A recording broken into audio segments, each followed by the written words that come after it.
अक्सर हमने देखा है कि कोई भी पार्टी दूसरी पार्टी पे प्रेशर क्रिएट करने के लिए ट्राई करती है कि किसी न किसी तरीके से एफआईआर दर्ज हो जाए। एफआईआर दर्ज होगी, पुलिस वाले पिक्चर में आएंगे, डंडे के प्रेशर से आप किसी से कुछ ना कुछ उससे रिलीफ ले पड़ेंगे। ऐसा अक्सर हम सोचते हैं और हम भी ऐसे लॉयर एडवाइस करते हैं कि एफआईआर करवा दो।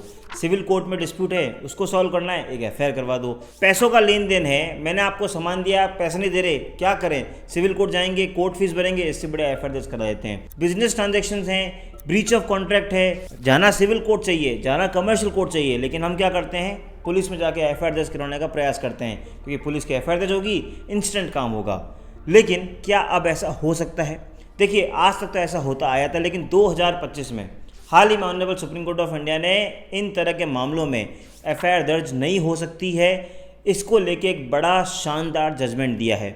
तो अगर आप ऐसे कोई एफआईआर करवाने जा रहे थे या आपके खिलाफ कोई ऐसी एफआईआर हो गई है, तो ये वीडियो खास आपके लिए है, वीडियो के एंड तक बने रहेगा। वेलकम बैक टू चैनल, मैं हूं आपका अपना वकील एडवोकेट नमन मोनोत। आप मेरे साथ देख रहे हैं लीगल शॉर्ट्स।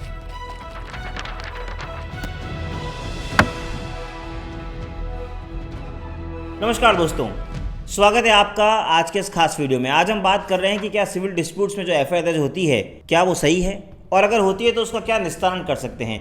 मैं आपको आज शुरुआत से एंड तक पूरा प्रोसेस बताऊंगा और बताऊंगा कि आपके खिलाफ कोई ऐसे एफआईआर हो जाए तो आप क्या कर सकते हैं और सुप्रीम कोर्ट ने इसके ऊपर क्या कहा है। लेकिन उससे पहले एक जरूरी अनाउंसमेंट, अगर आपके जीवन में कोई कानूनी समस्या है, नीचे लिंक दे रहा हूँ, उस लिंक पर क्लिक करके आप घर बैठे मुझसे या मेरी टीम से एक कॉल पे अपनी कानूनी समस्या का समाधान पा सकते हैं। और अगर आपको ऐसा कंटेंट पसंद आ रहा है, चैनल पसंद आ रहा है, प्लीज़ सब्सक्राइब द चैनल।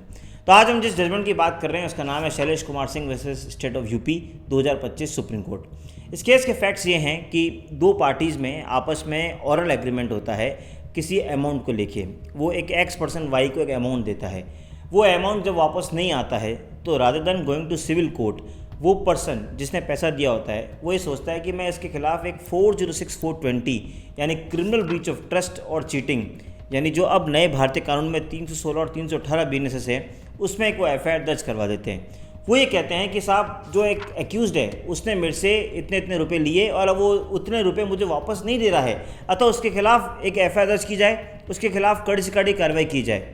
वो इस इंप्रेशन में होते हैं कि एफआईआर दर्ज होगी, पुलिस पिक्चर में आएगी, पुलिस का प्रेशर होगा तो डर के वो अगली पार्टी पैसा दे देगी। लेकिन अगली पार्टी पहुंच जाती है honourable high court of UP में। हाई कोर्ट में जब वो 482 सीआरपीसी की पिटीशन लगाते हैं तो उनका ये आर्गूमेंट होता है कि ये जो एफआईआर है वो प्राइमा फेसी किसी भी तरह का कॉग्निजेबल ऑफेंस डिस्क्लोज नहीं करती है, क्योंकि चीटिंग और ब्रीच ऑफ ट्रस्ट को बताने के लिए ये बताना होता है कि हमारा इंटेंशन था उसको चीट करने का, जबकि वो इस केस में नहीं है।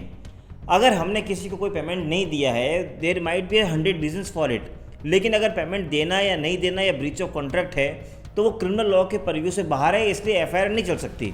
वहीं दूसरी तरफ जो कंप्लेनेंट होता है उनका ऑब्वियसली आर्गूमेंट होता है कि नहीं, बिल्कुल प्राइमा फेसी कॉग्निजेबल ऑफेंस बन रहा है और अगर पैसे नहीं दिए तो हम एफआईआर दर्ज करा सकते हैं। हाई कोर्ट उन दोनों की बातों को सुनने के बाद एक नया रास्ता निकालती है। हाई कोर्ट कहती है कि एक काम करते हैं, हम आपके बीच में एक मीडिएशन करवाते हैं, मध्यस्थता कराते हैं, आप मीडिएशन सेंटर जाइए, वहाँ जाके अपने मैटर को सॉल्व करिए। लेकिन मीडिएशन भेजने से पहले हमारी एक शर्त है, और हम आपके गिरफ्तारी पर रोक तो लगा देंगे, हम आपके स्टे कर देंगे, लेकिन एक शर्त का आपको पालन करना होगा। और वो शर्त ये होती है कि अगर आरोपी जिस दिन मीडिएशन सेंटर में जाएगा वहाँ 25 लाख रुपए की डीडी कंप्लेनेंट को देगा तो ही हम आपकी गिरफ्तारी पर रोक लगवाएंगे, आपके स्टे करेंगे, अदरवाइज तो हम आपके उसमें इंटरफेयर भी नहीं करेंगे। उसमें यह भी लिखा गया अगर आप ये अमाउंट नहीं देते हैं तो ये स्टे वैकेट हो जाएगा, यानी स्टे आपके फेयर में नहीं रहेगा। इस बात से एग्रीड होकर वो आरोपी पहुंचते हैं honourable supreme court of India. जब सुप्रीम कोर्ट ऑफ इंडिया में पहुंचते हैं तो इस बात को कहते हैं कि पहली बात तो प्राइमा फेसी ही अगर ऑफेंसेस को देखें तो बनते ही नहीं है, ब्रीच ऑफ ट्रस्ट और चीटिंग तो हुई ही नहीं। और दूसरी बात, अगर कोर्ट को नहीं लगता है कि एफआईआर क्वैश होनी चाहिए और कोर्ट को लगता है कि वास्तव में अगर ऑफेंस बन रहे हैं तो वो डिसमिस कर देते, लेकिन मुझे ये डायरेक्शन दे रहे हैं कि आप 25 लाख जमा कराओ और मीडिएशन में जाओ, इस तरह की किसी भी तरह की कॉस्ट कोर्ट इम्पोज नहीं कर सकती। इन दोनों आर्ग्यूमेंट के लेके उन्होंने सुप्रीम कोर्ट में अपनी एसएलपी दायर करी। सामने वाली पार्टी जो कंप्लेंट थी उसका यही पक्ष था, वापस जो उन्होंने हाई कोर्ट में कहा था कॉग्निजेबल ऑफेंस बन रहा है और उनके खिलाफ एफआईआर चलनी चाहिए। दोनों पक्षों को सुनने के बाद honourable supreme court of India ने कहा कि हम टाइम एंड अगेन ये कहते आए हैं कि सिविल डिस्प्यूट्स को क्रिमिनल लॉ से, क्रिमिनल कोर्ट से और पुलिस की मशीनरी से दूर रखना चाहिए। आप हर बात को लेके एफआईआर क्यों दर्ज करवा देते हैं?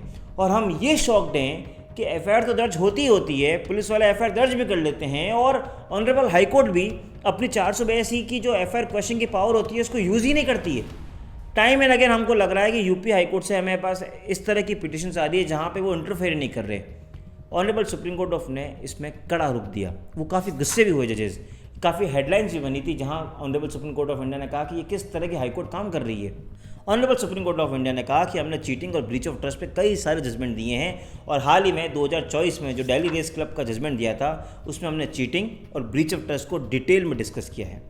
दोस्तों, चीटिंग और ब्रीच ऑफ ट्रस्ट का बेसिक अगर हम बात करें तो एक इतना सा कानून है कि अगर मैं ये शो कर पाऊँ कोर्ट के सामने या पुलिस अथॉरिटी के सामने कि सिंस बिगिनिंग अगले पर्सन का यही इंटेंशन था कि वो मेरे साथ चीटिंग करे, मेरे साथ ब्रीच ऑफ ट्रस्ट करे, तो ही वो एफआईआर दर्ज होगी। अगर आपके किसी से कोई बिजनेस ट्रांजैक्शंस हैं, कमर्शियल डिस्प्यूट्स हैं, अगर आपको लगता है कोई पैसा आपका नहीं दे रहा है, तो इन मामलों में आप एफआईआर दर्ज नहीं करा सकते। The right remedy would be civil court. आप सिविल कोर्ट जाएं, जो रिकवरी का दावा डालना डालिए। फॉर एग्जाम्पल, मैं अगर आपके यहाँ से सामान लेता हूँ, मैंने 10 बार सामान लिया, 9 बार पेमेंट कर दिया और 10वीं बार आपको पेमेंट नहीं किया, तो पेमेंट नहीं देने के चक्कर में आप मेरे खिलाफ एफआईआर नहीं करवा सकते। आपको जाना पड़ेगा सिविल कोर्ट में, कमर्शियल कोर्ट में। एफआईआर तब होती है जब कोई धोखाधड़ी हो जाती है या फर्जीवाड़ा हो जाता है या चीटिंग हो जाती है। इस बात को लेके आपको ये बताना होगा कि सिंस बिगनिंग यानी प्रारंभ से ही मेरा इंटेंशन था कि मैं आपके साथ चीट करूं, तो ही आप एफआईआर करवा सकते हैं, अदरवाइज नहीं।